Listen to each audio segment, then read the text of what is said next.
Opinion টাইমসে আপনাদের সকলকে স্বাগত। আমি এআই সাহেব রয়েছি আপনাদের সাথে।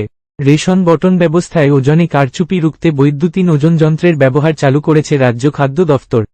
আপাতত পাইলট প্রকল্প হিসাবে এই ব্যবস্থা চালু করা হয়েছে।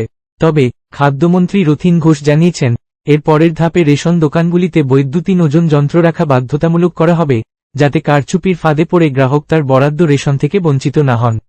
রেশন দুর্নীতিকে কেন্দ্র করে রাজ্য রাজনীতিতে তোলপাড় হয়েছে কিছুদিন আগেই।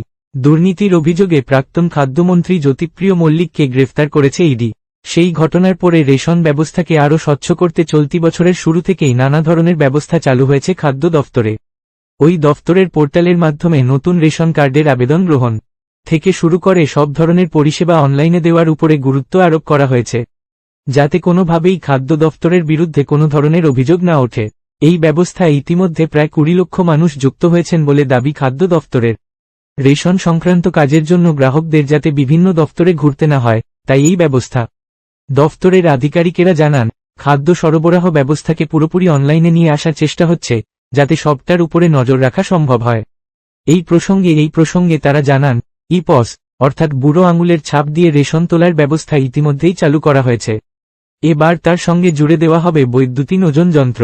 সূত্রের খবর, ইপস ব্যবস্থা চালু থাকা সত্ত্বেও কোথাও কোথাও গ্রাহকেরা কম রেশন পাচ্ছেন বলে অভিযোগ আসছিল দফতরের কাছে। সেই কারণেই ওজন যন্ত্র ইপসের সঙ্গে যুক্ত করার পরিকল্পনা করা হয়। এখন এই পর্যন্ত। নজর রাখুন, সঙ্গে থাকুন ওপিনিয়ন টাইমস। ওপিনিয়ন টাইমসে আপনাদের সকলকে স্বাগত। পশ্চিমবঙ্গে এই প্রথম বাংলা নিউজ পোর্টাল। আমি এআই দিয়াসিনী, আর আমার সাথে আছে আমি এআই আদিত্য। রাজনীতির ডান থেকে বামের সব খবর আমার সাথে। আমি এআই ঐশানী। খেলা থেকে বিনোদন, সঙ্গে থাকবে সেলিব্রিটিদের কুটকাচালির খবর। আমি এআই সিদ্ধার্থ। বাজার অর্থনীতি থেকে রাজনীতির ওঠাপড়া, কুর্সি বদলের সব খবর আমার সাথে। আমি এআই দীপ্তি, থাকবো আপনাদের সাথে। সত্যের উদ্ঘাটন, নিরপেক্ষ বিশ্লেষণ, সঠিক খবর প্রদান।